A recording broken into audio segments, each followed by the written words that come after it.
Dollar. Dirt and money, no soul. Had to go and get it, ain't no time to kick it. Got a stack of flip for my foes. Dollar. Please tell me you can hear me. Don't turn your back and don't neglect me. Just let me know if you need me. Dollar. Let me watch out for my partners. Keep my money long, get my team strong. Let me run away from my problems. Yep, what's good, original crew, man? We're back. Hey, we got a new Patrick CC today. What the happened to comedy podcast?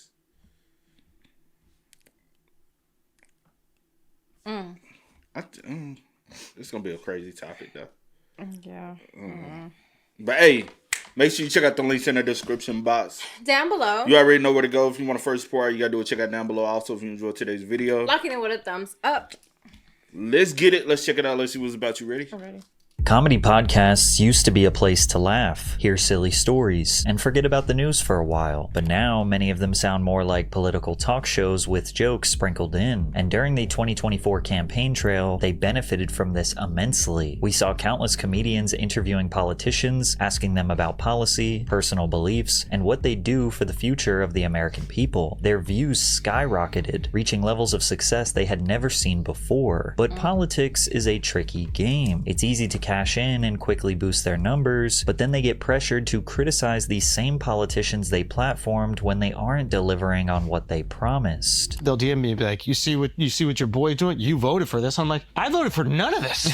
He's doing the exact opposite of everything I voted for. Now it seems like some comedians are backed into a corner and the fans don't know how to feel. Today we're going to talk about the problem with podcast politics, how it has negatively impacted comedy, as well as some of the worst offenders. But to understand how it got so bad, we must talk about the guy who arguably started this trend in the first place, Joe Rogan. The word comedian is not the first thing that comes to mind when describing Joe Rogan, but he is a veteran in stand-up who has been performing for nearly 2 decades. When you hear Joe Rogan name, do you think of comedy? I never associate him with comedy at all. When somebody say Joe Rogan, comedy is the last thing I think about. I think about Fear Factor. I think about him being a host. I think about his podcast. Comedy doesn't I even think about MMA and all that way before I think of a comedian. Comedian, that's to each his own, but yeah. But it wasn't his jokes that earned him the worldwide influence he has today, it was his podcast. The Joe Rogan Experience originally featured an interesting and dynamic mix of guests: scientists, historians, UFC fighters, philosophers, comedians, authors, actors. It was seemingly boundaryless. Joe was naturally curious, and he let the conversations flow for hours without any structure or forced topics. One episode could be 3 hours of absurd stories and inside jokes, the next could be a deep dive into the mysteries of space or the limits of human performance. And yeah, sometimes politics got brought up. Rogan identified himself as a left-leaning centrist in the 2010s. Yeah, I think socially I lean more left in terms of like welfare and things along those lines. And, obviously this protected status is driving me crazy. This thing that Trump's doing with children that were born in this country or born in other countries and then brought over here as children, and then they're talking about deporting them. That drives me. Yeah, that's that kind of shit. And the hard right version of that is despicable. These people that I see online, why didn't they apply for citizenship? Oh, who knows? Maybe because they're 13. He even once said he would never have a politician on his show because he understood they'd never be as authentic as his buddies. I've had requests from all of them. Really? Oh yeah, Biden, Warren. How do you resist Mayor, that? Because I have my friends. I'd rather talk to my friends. Yeah, I know. But everything changed during the 2020 pandemic. As the entire world was asking deep and complicated questions about this worldwide issue, Rogan's podcast was a daily listen for millions of people trying to make sense of the chaos. From there, his go-to topics started shifting, less about DMT trips or primates, and more about lockdowns, mandates, vaccines, and government overreach. He more frequently hosted doctors, scientists, and journalists whose takes often clashed with the mainstream narrative. By episode 1520 of JRE, Joe was completely on board with leaving Los Angeles and moving to Austin, Texas, believing that LA was a powder keg ready to explode and everyone should escape while they still can. When are you moving to Texas? At the end of the month. Whoa. Yeah, I'm out of here. This place is That's going to great. So blow I up. was This place is going to sink. Watch, as soon as I leave. And this move was a major transitional moment. Texas had much looser COVID restrictions and general distrust of big government. This consciously or subconsciously put Rogan in an environment where his skepticism was the norm rather than conspiracy. And whether or not he truly adopted right-wing philosophies, leaving Hollywood's liberal entertainment industry for the heart of red state America symbolized a step towards a conservative identity. Now, Joe did remain a pretty neutral guy. He would constantly recognize alternative arguments to any issue, but he did take a firm stance against the mainstream narrative about the pandemic. There's a disease that kills some folks, and there's a disease that, in the beginning stages of this pandemic, thought was going to be far more severe than it turned out to be, and they never adjusted. That's the problem. It's still not good. You don't want to catch COVID, but the vast majority of people who get it will be fine. This made him a hero to skeptics who felt silenced, and a villain to those who saw him as spreading dangerous misinformation. To Joe's surprise, these news outlets like CNN and MSNBC fought back. They often zeroed in on him, criticizing his opinions and his guests. And even though he did not want this, Rogan was perceived to be a political voice of the conservative voter, and his circle of comedian friends got looped into it. During this same post-pandemic stretch, Rogan's influence in the comedy scene was reaching new heights. His podcast had become a more powerful promotional platform than Saturday Night Live, where comedians would double the size of their fan base after they became a part of his sphere of friends. This has now been dubbed the Rogan sphere, and most people associate comedians Brendan Schaub, Ari Shaffir, Bert Kreischer, Tony Hinchcliffe, Andrew Schulz, Tim Dillon, Theo Vaughn, Tom Segura, Shane Gillis, and a few others with him. That influence became even more tangible when Rogan opened his own comedy venue, the Comedy Mothership, in Austin, Texas. The club quickly became competitive with iconic coastal clubs like the Comedy Cellar and the Comedy Store, with the funniest comedians in the industry popping up at the Mothership whenever they were in town. Rogan's move to Texas during the pandemic also inspired his buddies Tom Segura, Tony Hinchcliffe, Shane Gillis, as well as countless other aspiring comics to the city. For some, it was about escaping the higher costs, restrictions, and maybe political policies of Los Angeles and New York City. For others, it was about planting themselves closer to the erupting comedy scene spearheaded by Rogan. Comedian Mark Maron seems to think Austin, Texas is now just a breeding ground for hacky political comedians. I think that it's so effectively tribalized at this point. It really comes down to material. It's like whatever they represented in terms of policy, it's not a stretch. It's like they want. Could it be more like environmental though as well? Because you know what I'm saying, like Joe Rogan said, you know what I'm saying, California is very like. I hate the whole fucking left and right. Y'all need to understand the history of a lot of that shit. No, keep going. But and I don't like talking about politics at all because you're never gonna find a common ground with anyone when it comes down to politics because everybody has their own personal opinion.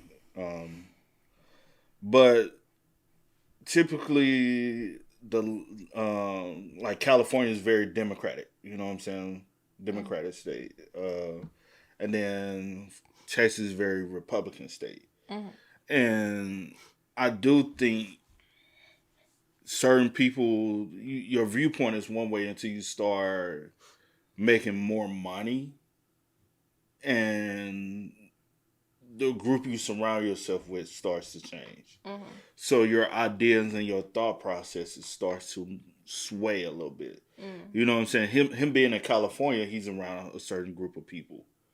And he thought one way. Yeah, going to Texas, he's it's environment. A lot of people don't realize your environment changes the way you think a lot, the way you view things a lot. Like it's way more important than what people give it. Because especially Austin, Texas, especially with it being very like high techy driven community down there and very, you know what I'm saying, upper echelon, you know.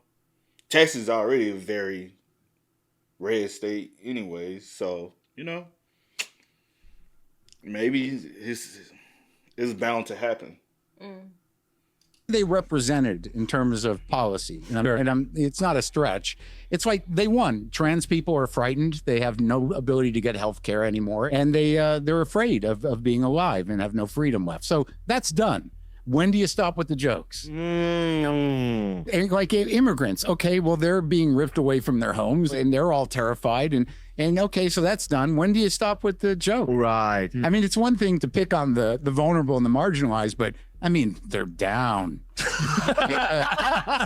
I mean, like, they're down. why do you got to keep hitting them? Unless you're a hack. Now, there's a question.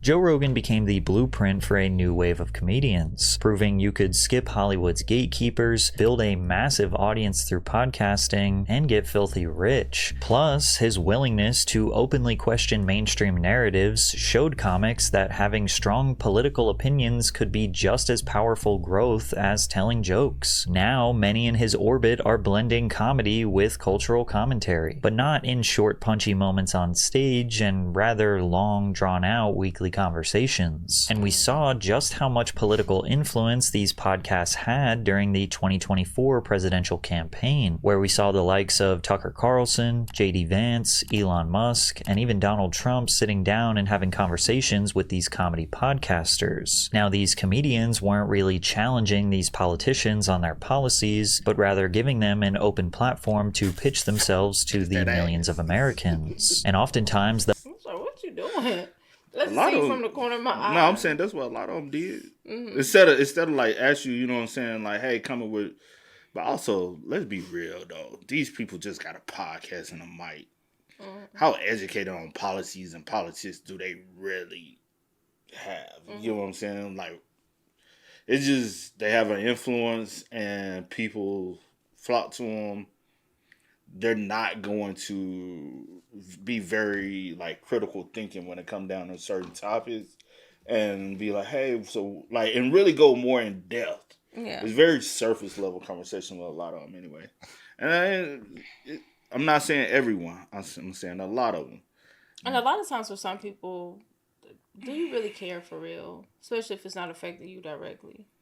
Like with different policies and stuff like that, I'm like, it's like, well, this doesn't really apply to me, so I really don't care to question it or like deep dive into it or see really what like I don't know, but yeah. And then you got to think about it, because like I look at it like this, like I look at a lot of other things, right? They all came to the platform and stuff during that time. How many, only all of them, how many of y'all gonna come now since it's no longer to still go voice and have these conversations and talk about the importance of things and things that matters in the country right now? None of them. Only time y'all gonna pop back up is during the next election. yeah. And with that being said, that's when I'm like, I'm really closed here because I'm like, you just want to feed me lies for a vote. Yeah. I want to hear you through the years that the campaigning is not, you know what I'm saying? That's what I want to, you know what I'm saying? To keep informing me of what's important. Even if you don't win, keep informing me of what's important. Keep hammering like, hey, these things are things we need to be working on as a country. And then I'll be like, okay, maybe this person do deserve because they actually truly care. But you only coming around when it's relevant to get a vote, and then you stop coming around. Yeah. You never cared in the first place.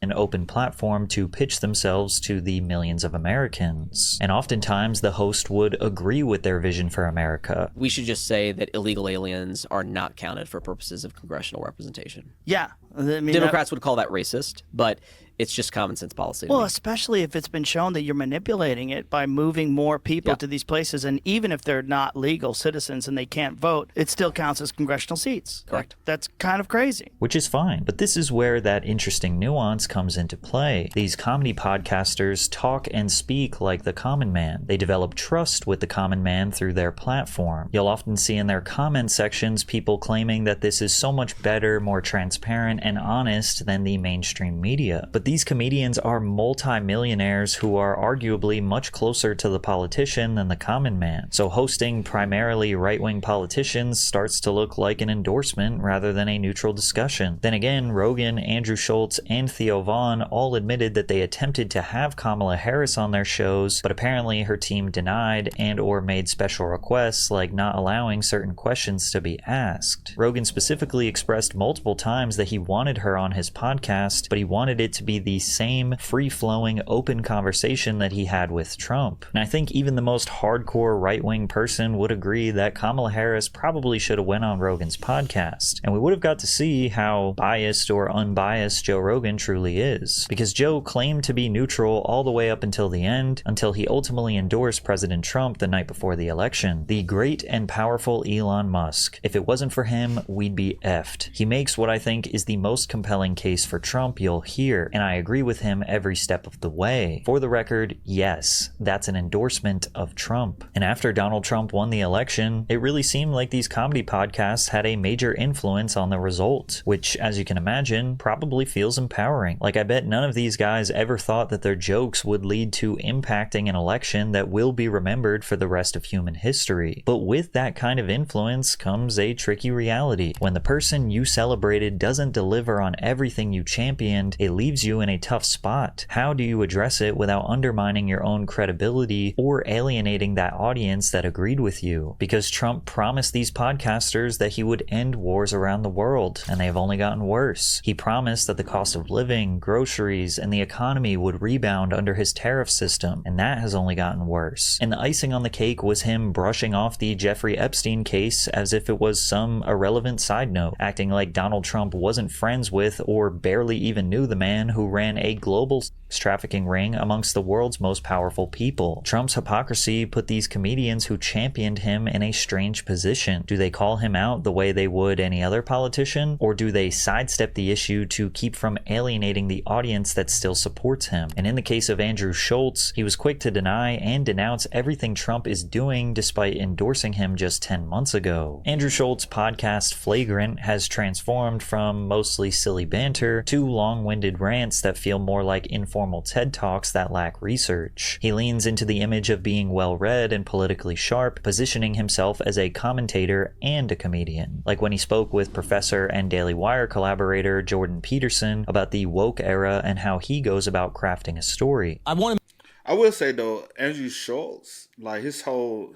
image has really gone down over the years.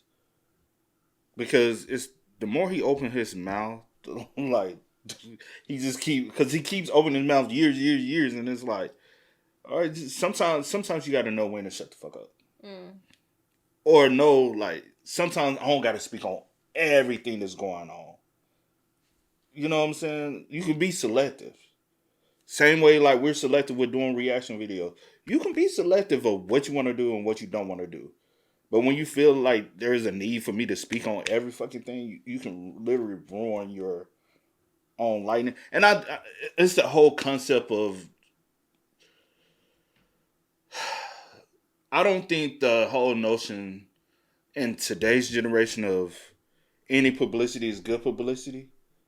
That's old media. New media, bad publicity is bad publicity. Mm-hmm. Because y'all want to be so new age media. Now, if we go back to old, yeah, bad media is still good. Because you had those PR in the behind the scenes that knew how to spin it.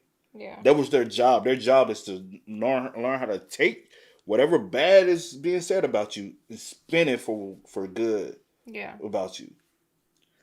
Y'all took all that away with the new media and say, I can run everything. I don't need that. And now you don't have somebody fixing it behind the scenes on you. Yeah. So every time he opens his mouth, it's just a bunch of about any and everything, though. It's just, and then he surrounds himself with, hey, see, I got all these people around me, all these different demographics. Like, I'm not the bad guy. Like, but it's crazy. It's kind of how, like, that one guy, you be like, oh, you racist. It's like, no, I'm not. I got black friends. Like having people you socialize with doesn't make you not a certain stigma. You know what I'm saying? But hey. Creator Jordan Peterson about the woke era and how he goes about crafting a story. I want to make a film. I'm really excited, but I'm really getting into story now and the power of story. I think we have a biological reaction to stories in the same way that we have to music. Like, I notice when I'm hanging out with my friends that I've known for decades, we will retell the same stories that we were all a part of. And every single time our eyes light up and we get goosebumps and we laugh and we get excited and the stories morph and change and we get to like relive them in the same way when a song comes on that was a song you absolutely loved or you were going through something, you get to feel all those like emotions again, like you tap towards them. Like even when somebody tells a story in a group, it's different than when someone has like a hot take or a premise. Everybody shuts up. And all of a sudden we're like around the campfire for some reason. Now, obviously, everyone loves a good story, and most of what Schulz is saying is accurate, but he has a special way of drawing out these simple ideas to make them seem like intellectual epiphanies. I love Schulz What are epiphanies. you talking about? Schulz epiphanies are my favorite. Yo. He repeats a statement. He's like, That's crazy though. It's true. Schulz They're doing drugs. I think, this is going to sound weird, but like I think drugs are almost like a necessary component to dealing with life in the way we have to live it. You know what I mean? Like, I don't think you need to do drugs if you're in Alaska.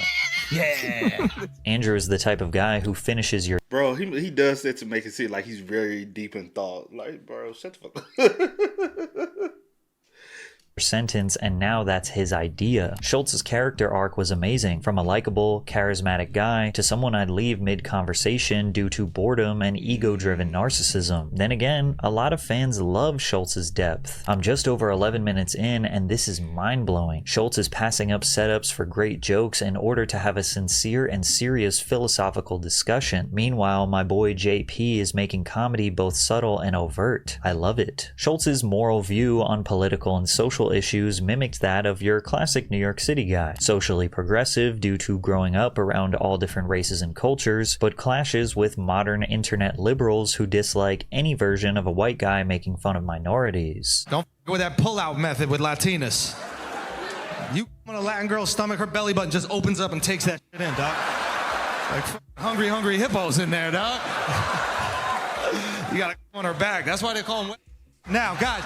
But Andrew's justification has always been that comedy is comedy and nothing is off limits. What we're not going to do is sit here with our tucked between our legs apologizing on the podcast for jokes, okay? But over the past few years, his takes started to shift, not necessarily in a way that makes him fully right-wing, but enough that his audience noticed he was aligning more often with conservative-leaning guests, laughing alongside their worldviews, and treating their ideas with far less pushback than he once did. It was subtle at first, but eventually the political banter became a regular part of the Flagrant brand, to the point where now, when they have an actual comedian on the podcast, you'll see comments like, "A normal interview and hangout, finally," or "Finally, a non-political interview." However, it's hard to imagine anyone would deny the opportunity to interview the president. So when Andrew Schulz and his co-hosts got the opportunity to have Donald Trump on Flagrant, it felt like years of slowly introducing their thoughts on policy was justified, when in reality, these politicians are just trying to capitalize on their audience. The interview wasn't the usual back and forth roasting or playful pushback Schulz built his career on, but rather a calm sit down where they let Trump tell his story with minimal interruption. We were close to a deal for getting rid of nuclear weapons. It would be so good. For all countries or just Russia? We were talking about Russia, ourselves, and China. Oh, wow. We would then bring everyone else into it. And at the end of the podcast, he wanted to congratulate Trump as a peacemaker and praise his policies. I would be remiss to not even bring this up. You've said that you want to have peace in these places, not just Russia and Ukraine, it's obviously the Middle East. I know that is a very tough task. I don't think maybe you get enough credit for what you accomplished and your administration accomplished with the Abraham Accords. Iran was willing to do a deal. I would have had a deal with Iran within 7 days after the election. I actually said, let's delay it till after the election because I was sure we were going to win the election. But things happened. You know, COVID happened. Of course, there's a lot of things going on. It was a mess. But still, I think it's something that a diplomacy out in that region that hasn't existed prior. Is that something... I would imagine Big it would be thing. at the forefront Yeah. of this next administration. But once Trump got into office and didn't fulfill pretty much any of his promises, Schulz backpedaled his support. I believe that about Trump. I believe when Trump, everything he campaigned on, I believe he wanted to do. And now he's doing the exact opposite thing of I every single don't know what he's done. It's easier for me to believe you wanted to do all these things if any of them were happening in the way that you said they to were. that point, like there'll be people that like they'll DM me and be like, you see what your boy's doing? You voted for this. I'm like, I voted for none of this.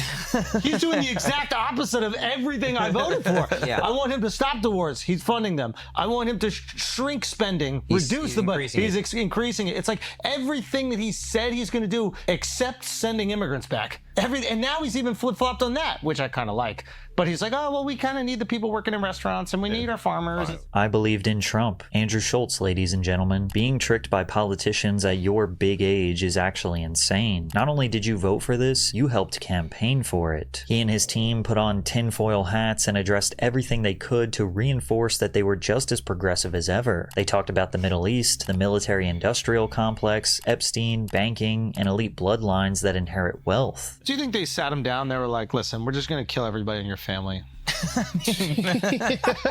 It's so calloused and terrifying. Like, I wonder if that's possible. I wonder if there's a conversation where it's just like, hey, listen, your family is currently on a trip to Aspen, and here's the flight. And there's 5 hours where it's going to be in the air, and it might fall out of the air.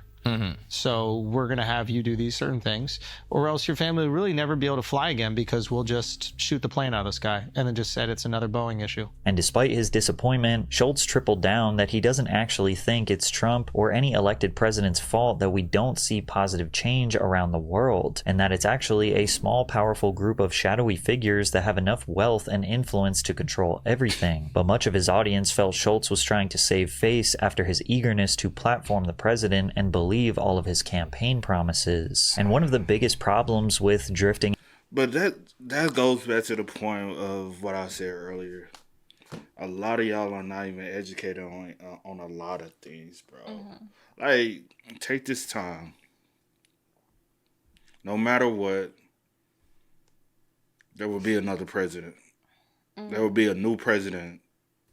What you saying? Take this time. Take this time. Take these next 4 years to really educate yourself, young and old, because even old people think they know and they do not know. Yeah. Me, I'm constantly educating myself. I don't know everything, but I'm constantly educating myself to know more than what I did yesterday.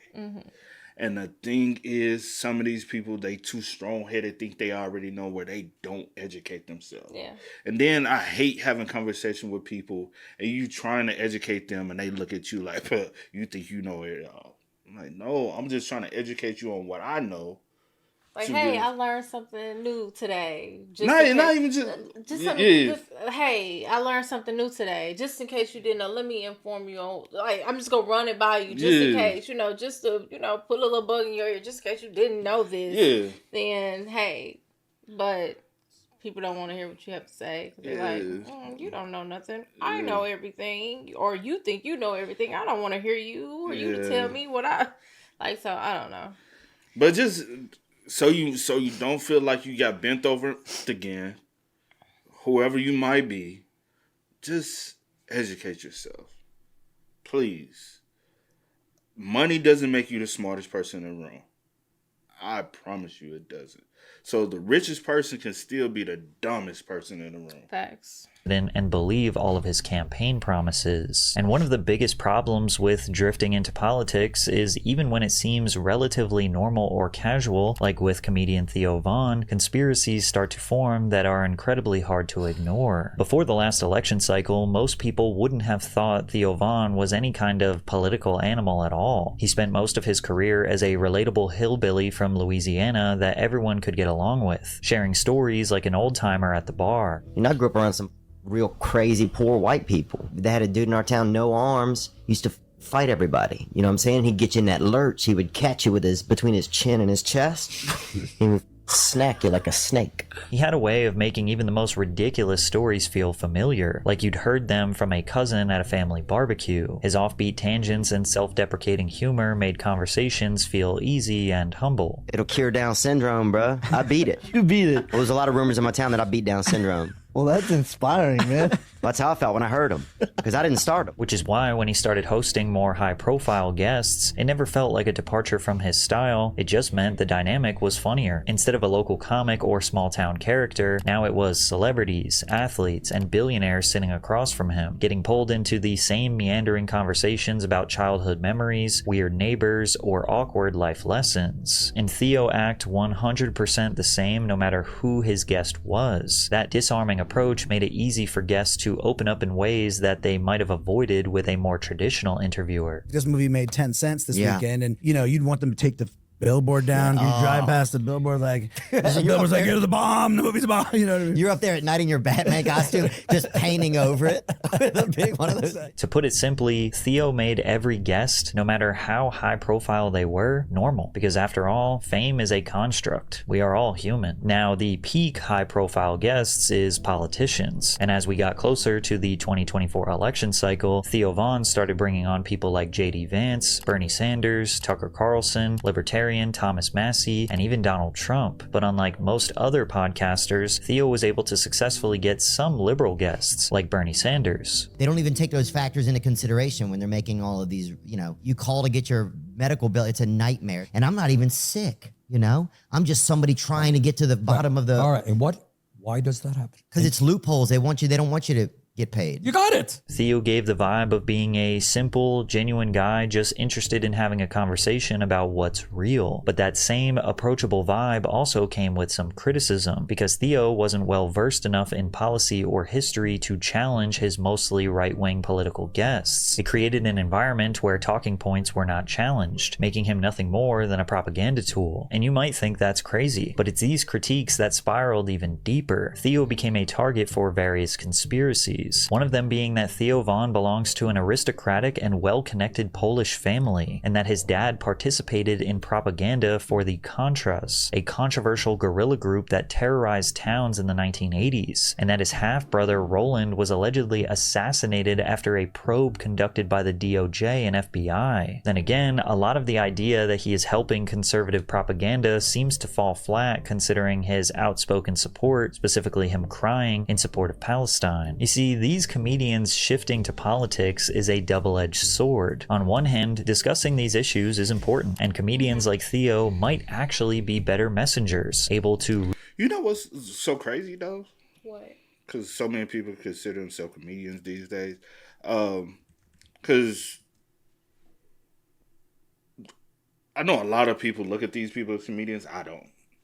Mm-hmm. To me, they don't fall in line with the ideology of being a comedian. Yeah. But never mind. Never mind.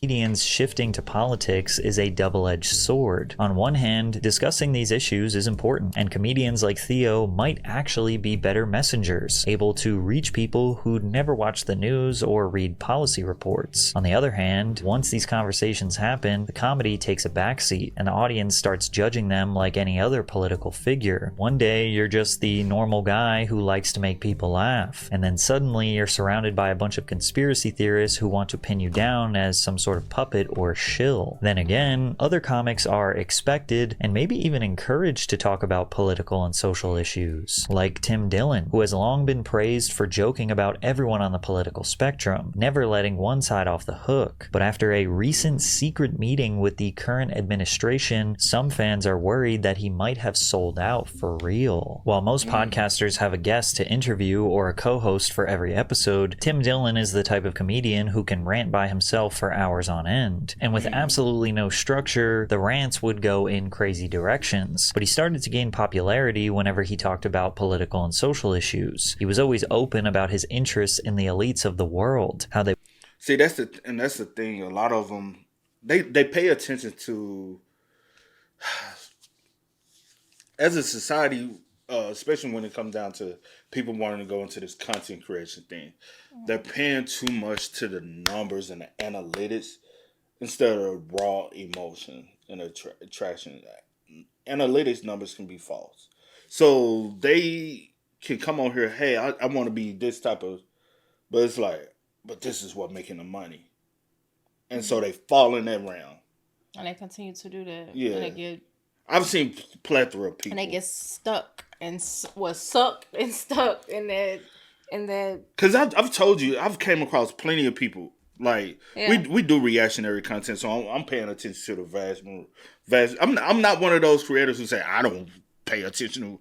You have to pay attention. You have to see what's going on in the market. Okay. That's like Burger King saying, hey, we don't pay attention to none of these other restaurants. You know what you're going to find yourself? Lost. Yeah. Out of it. You're going to find yourself, you can't do that. You have to pay attention to your competitors, anybody that's not part of your team is considered your competitor. Yeah. On any scale there is. Yeah. So even though it's not a competition, I'm not competing with you. You're just a competitor because somebody else is in my market. I've seen where people, they're doing the same niche we doing. Like, okay, you know what I'm saying? Big ups, no matter who you are. Big ups, you know what I'm saying? I want us all to be successful. It's just about who connects to you more. Then I see you might be running out of content to do. Mm-hmm. You don't know how to diversify it because it's not something that you probably 100% passionate about it. And then you drift into something and now you stuck. Because every time I see certain people go into certain niches, I'm like, here they go. They finna fuck up. And I'll tell you that all the time because I've done it. Mm-hmm. Like literally, I did YouTube before y'all saw me and her. I did it solo by myself. And I found out you cannot stay into one niche because you're going to be stuck. Yeah. And it's hard to get yourself out of it and keep your viewership. It's just 100% is. That's the reason why we constantly are trying to constantly introduce new things and stay like, okay, we can't keep only doing this. We got to go into another realm and go into this and go into this. Because also that's our personality. We're not just stuck into liking one thing. A lot of stuff I'm into, we don't even react to it because we can't. Yeah. Do the copyright. So you have to do other things. You have to work around all that.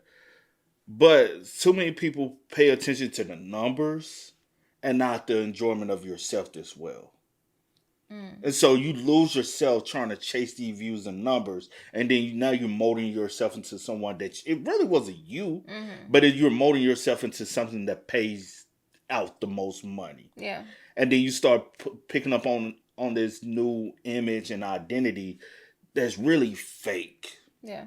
And now you are a fake individual because you have lost yourself behind trying to force this content. Yeah. That's really not you, but you have molded yourself into it to please the audience that now is clicking your views and you getting all the, Clicking your videos, yeah. Yeah, so it's... we have always said we don't ever want to get caught up in that. Yeah, we'll dib and dab on everything, but that's not who I am. That's not who you are. What? Like somebody who just drift off into one thing and only want to be in this one thing. Like that's not. And then we also try to hold each other, be like, hey, let's not. You know what I'm saying? We try to hold each other accountable even for that, because I've seen so many creators get lost up in this world of just searching for the numbers. Yeah. That just shows me you're not being authentic to yourself. Yeah. Political and social issues. He was always open about his interests in the elites of the world, how they would get their money, and how they would use it to make their way into the center of American power. The only thing interesting about New York is the massive amounts of money. That's the only thing left about New York, and that's fascinating. And I love money more than anyone, and I love the people that make it. That's my Pokemon, is New York socialites. I want to catch them all. Though that's the way I love money, and I love the rich because they don't love me and never will. And it's so purifying. It's clear, it's clarity in a world of mishmash and nonsense. I love it. He often defends the sadistic behaviors of powerful people and corrupt corporations because the absurdity of hearing him do it makes for some shocking moments. Now, I'm against the pet and the murder, but let me tell you right now, it's a stunning estate. It's a beautiful property. It's an iconic property. It's a nice place to be. I am not for. But if we went down the list of places to be assaulted, I mean, the Franklin scandal, these kids are getting sacrificed in barns and Omaha.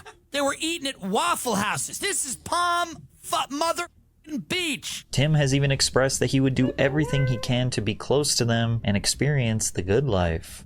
Like a lot of people are like, oh, Tim Dillon's in LA. He's going to sell out. Yes, I am here and I have my gaping wide open for a multinational corporation to mount me and me. But instead of selling out to a multinational corporation, it may have been the US government. Then again, this wouldn't be much of a surprise considering he wasn't exactly shy about his morally questionable past, as he told stories about his previous occupation, selling predatory loans leading up to the 2008 housing crisis. He would shamelessly tell people to take out loans with the promise of massive returns in the near future, and not even the banks would question these shady deals. The amount of tax-exempt retirement accounts that you put your money in with that $80,000, you make it work for you. You do not sink it into a house. Yes or yes? So the reality is this. We're taking the biggest loan possible. Debt, Mr. Pappas, will set you free. Now sign this piece of paper for Christ. And at that point, you and your wife are crying.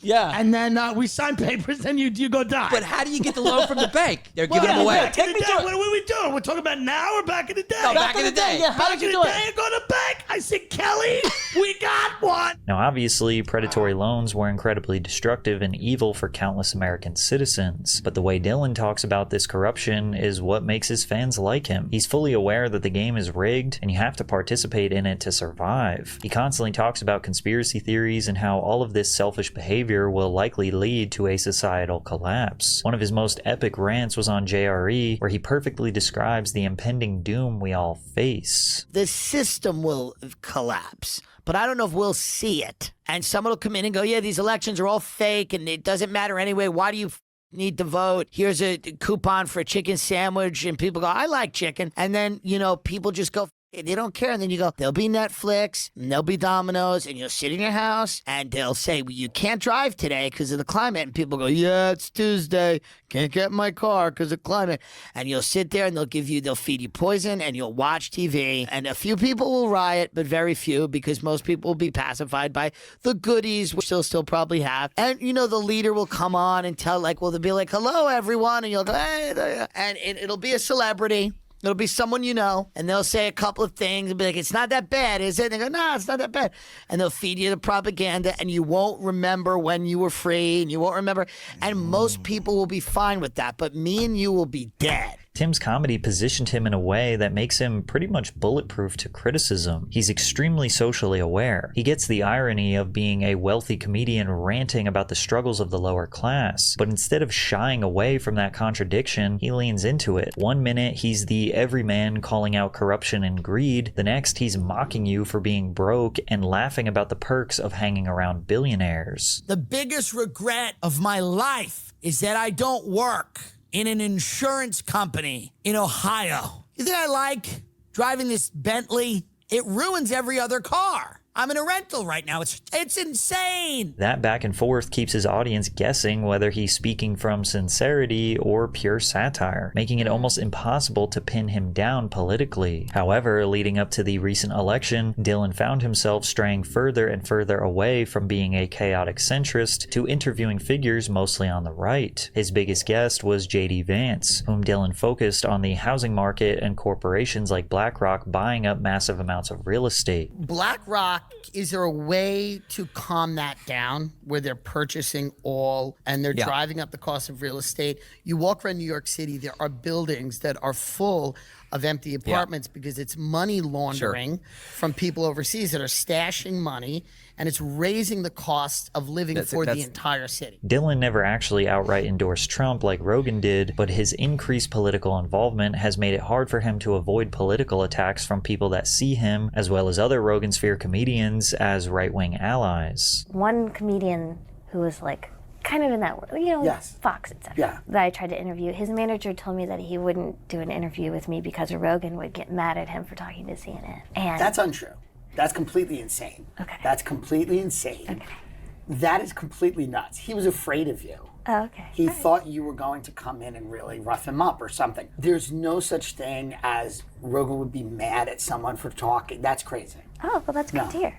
Okay. No. And this is really how Tim Dillon tends to operate. He views almost everything from this kind of painfully obvious angle. He's a salesman. Mm-hmm. I ain't gonna hold you. I've worked with some great ass salesmen. Mm-hmm. First thing, bro, literally my interview. Like literally, this is the interview. Here's a pen, sell it to me. Mm-hmm. That's the one, like, and I'm talking about sales job that's gonna give you an opportunity to make 6-7 figures. Literally. In the interview, here's a pen, sell it to me. And they all are asking you to sell it typically in one way. Mm-hmm. You take the pen, you say, hey, I got this piece of paper. Can you sign it for me? Mm-hmm.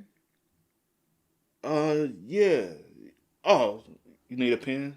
I have this great pen. Mm-hmm. It's a great pen. It's only 50 cents. I can't borrow it? I really don't allow people to borrow it, but you could buy it off me. Mm. Now you need, say for instance, there's a situation you really need a pen for. You need this product. You need this product, because without this product, you don't. So it's based off selling a product that you like. It's a product that you really don't need, but I have to sell it to you where you like, damn, yeah, I need that. And honestly, I know how to sell like that. I do know how to sell like that from working in that environment. Because I used to push sales. I know how to, and that's what he is. He's a salesman. That's the reason why he knows boundaries. He knows, and with selling, they teach you to pick up on body language. We used to sit in selling seminars, and you literally, and that's what he does. He picks up on other people's body language and knows how to comfort you to make you feel, Like when he was pretty straightforward why Kamala Harris lost the male voter. You can't go to war with straight white men for 4 years and then ask why they didn't vote for you. That seems crazy. I've made fun of Meghan Markle a lot. I can't go, why don't you think Meghan Markle is watching my special? I just think you have to pick your fights in a better way. Tim likes to remind his audience that people, rich, poor, powerful, evil, or kind, are going to look out for their own best interests. Some people have to get screwed. It just is what it is. He even might take it a step further and say you should be happy about your life because it could always be worse. Peak civilization is like, I'm bored at work. Don't you think that people in Gaza want to be bored at work? Don't you think they want to be choosing which coffee creamer to use? Sometimes I think I'm too smart to communicate with others, and that I should just sit kind of like the giver. Remember him? Did he even speak? No, he just took it all in. And that's where I think sometimes I am, because I keep trying to communicate with others and I'm at a loss, because who would defend American Express? Who would defend Geico? Who would say that that's the meaning of life? But it is. All these people write about the meaning of life. It really is to work at Geico. Tim is quite literally the guy who would sell his soul and say, of course I did. What did you think was going to happen? And if you genuinely thought that he was the everyman looking out for your best interests, it's your fault for not seeing the signs over the years. And in a recent podcast, he may have done exactly that. Dillon talked about having a dinner with someone on the inside over a luxurious meal and seafood tower regarding sex trafficker Jeffrey Epstein. We are going to now, I'm going to tell you about a dinner I had with a member of the administration. I'm going to tell you everything that I know. It's not a defense of the administration. In fact, I think if they do not release everything they have, they are done. And I told them that. You need to release everything you have. According to Dillon, he was told that any tapes that would leave powerful people in compromised positions are likely destroyed, and that all that was left were downloads that Epstein possessed that weren't connected to anyone in the government. Just horrific videos involving civilians shared by some of the absolute worst people on the planet. When Pam Bondi came out and said, I have 10,000 hours of evidence, what has been told to me is that is Epstein downloaded. It is not the tapes of powerful people in compromising positions. And the person who told me that said, listen, I'm not saying those tapes don't exist. I'm saying that the person who has that is either a foreign intelligence service, Ireland, is a guess, or a billionaire or billionaires, or they have been destroyed. There isn't a tape of Bill Clinton, a 12-year-old, that Pam Bondi has on her desk. Basically, these government people said, stop looking, stop worrying. There's nothing there. Throughout the whole rant, Dillon appeared to trust almost every word this mysterious political dinner friend was saying, suggesting that Epstein's partner, Ghislaine Maxwell, never received a plea deal of any kind to give up incriminating information. No one offered Ghislaine a plea deal. Nobody went to Ghislaine Maxwell and said, give up somebody and we will reduce your sentence. And that could be for a couple of reasons. They didn't want to give a plea deal to a... That's certainly not a popular thing to do. But it could also be because people didn't want Ghislaine to be like, actually, I have a funny story. People didn't want that. They said, keep your trap shut. Later in the dinner, Dillon suggested that it would be better for the administration if they let Maxwell testify before Congress, but nobody at the table liked that idea. A couple of the people at the dinner, again, it was a small dinner, 3 or 4 people, they said that is not on the table at the moment, but it's not impossible. Nobody's super jazzed about it. Like, it's been suggested. Like, I thought I had the idea first. I didn't. Tim Dillon has always enjoyed being well connected, and it's safe to say that he's probably not willing to say anything online that might anger his powerful friends. But then again, Dillon is a comedian. Who's to say he even had a dinner at all? Whatever the case, this didn't keep his audience from jumping to conclusions. I had a dinner with the group that has been lying to us, and they promised they wouldn't lie anymore. Tim Dillon. So effing annoying that we're constantly... Let me tell you one reason why I don't believe... I don't believe him. You, a podcaster, comedian that tells everything, had a dinner with some people who say they know some information, but they can't tell the world. They have a dinner with you knowing you're going to go tell it. Does that make sense? And no, it doesn't make sense, but also the information that was told to you really... You know I don't believe it. Because it's like no, this. No. Okay, go ahead. No, I'm finna just say because I'm going to lose my train of thought, so don't ask me. No, go ahead. Say it. Because you can't No, go ahead. Say it. I'm saying stopping me makes me lose my train of thought. Well, so I'm saying go ahead, say it. You already stopped me, so I lost my train of thought, so you can continue. What I'm saying is, in a scenario is, if I'm selling hella drugs, and I got this big old operation going, why the fuck would I sit down and have a conversation with someone that I know is just gonna get on the internet and blab their mouth? True, I agree with that. I agree. I don't think any. I agree. I don't think anything was told to you, but also what I was trying to say was, you know how somebody will like know that you talk a lot, so they will feed you little information that's not true or that's not of any importance because they know you're going to go back. So hey, go back and feed the people this. True. So you know, to keep them quiet, to keep them satisfied. You know, True. Whatever. Like, hey, I got this information. It's so important. They said this, they said that, but it's not of any importance for real. Yeah. It doesn't really serve any purpose, but hey, let me just give you this because we know you're just you're a blabber. Do your job. Do what we need you to do. And you want to feel important. You know what I'm saying? So, but yeah, I don't know because I don't really know who this guy is. True. Yeah. Only living in multiple layered psyops. He told us 1,000 times he would sell his soul if offered. Thanks. Tim is one of the rare cases where his audience actually expects and even wants political content. That's always been part of his act. But some comedy podcasts have stood out as great examples of why you don't need to feed the political machine. A perfect example of this is the podcast Bad Friends, where they believe that political involvement is toxic and possibly career-ending. Podcast hosts Andrew Santino and Bobby Lee have stood out as some of the only comedians who stay away from politics altogether. They mostly focus on personal experiences, gossip, and silly banter. And even if they do lean into political topics or controversial issues, they turn it into jokes, because that's what comedians do. A perfect example of this is when Dan Soder talked about how underage kids are legally allowed to go to bars as long as they're with a guardian. Local, not a law, but like people just go with it. Minors under this age are allowed to consume alcohol as long as they are accompanied by a parent, legal guardian, or spouse of legal drinking age in Wisconsin. It is a law. Damn, dude. That's basically like training wheels for booze. 100%. They're like, hey, I let go back a block ago. You've been blacked out. You're good to go, buddy. Just keep pedaling. Yeah. Thanks, Dad. Yeah, dude, Wisconsin would be the state that does that. 100%. But we used to go up there when I go with my parents to like Irish Fest, and we go to a bar, and it always felt like we were getting away with something. But the bartenders were like, "What are you looking at?" One of the beers, and they're like, "Okay, which one?" How old are you? I was like 17, 18. So you're already drinking. Well, yeah, but never in a bar. If we got into a bar, it's because we knew someone whose uncle owned it, who was just a degenerate blackout. He was just sitting at the end of the bar, and he's like, "Just make sure none of you guys drive." Okay.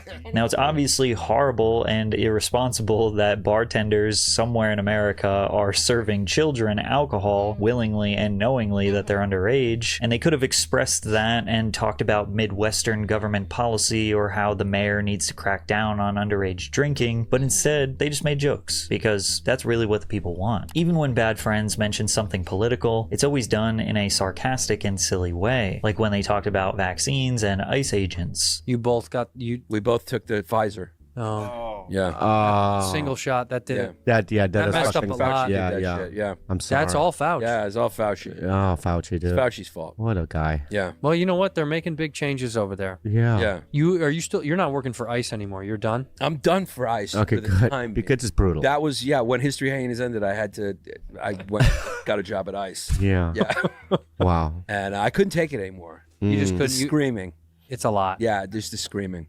At first, I enjoyed it. You still friends with Stephen Miller? That's a friendship and a bond that can't be broken. Okay. I've known it. Any opportunity that Santino or Bobby have for a serious political discussion turns into a silly story to make everyone laugh. They recently discussed how many of their podcast peers are straying away from comedy and turning into a straight-up broadcasting network for American news. You know what makes me happy? It makes me happy to know that this show is still as stupid as it's always been from the beginning, because I see a lot of our podcast pals or people in our sphere that are taking these shows to a level that we don't go to. Which is what? Well, they're all having like politicians on. Journalists. Tim got interviewed by like CNN. Yeah. I was like, what in the is going on? I just don't think we want politicians on the show. No. It's getting a little muddled, right? It's getting a little... I just think comedy podcasting is entering this world of like news or something. Yeah. And people are taking it serious, and it's not. The beauty of comedy podcasts is that they used to be an escape, a place to laugh, hear wild stories, and forget about the chaos outside. Comedians used to unite us with laughter, and now they're just contributing to the system that keeps us divided. It's true though. Yeah. But hey, that's the reason why it's a place for everything, right? Mm-hmm. If you want politics, there's politics stuff. You know what I'm saying? Everybody don't have to do it. Yeah. Like, and sometimes it's like some people force it because there's not shit to talk about. Mm-hmm. So they like. Sometimes pull yourself back, bro, and like take a real look in the mirror, bro. Yeah. And like, is this the guy? Am I needed for this? Like, because you have so many. Go ahead. No, go, keep going. No, I was just gonna say because you have so many outlets that's for that. Yeah. Like you said, that's for that. Just do you. Like, I don't feel like if you started out doing one thing, I don't need to know. But the reason why I was trying to inject, because I'm like, the thing is, once they go in that lane and they start...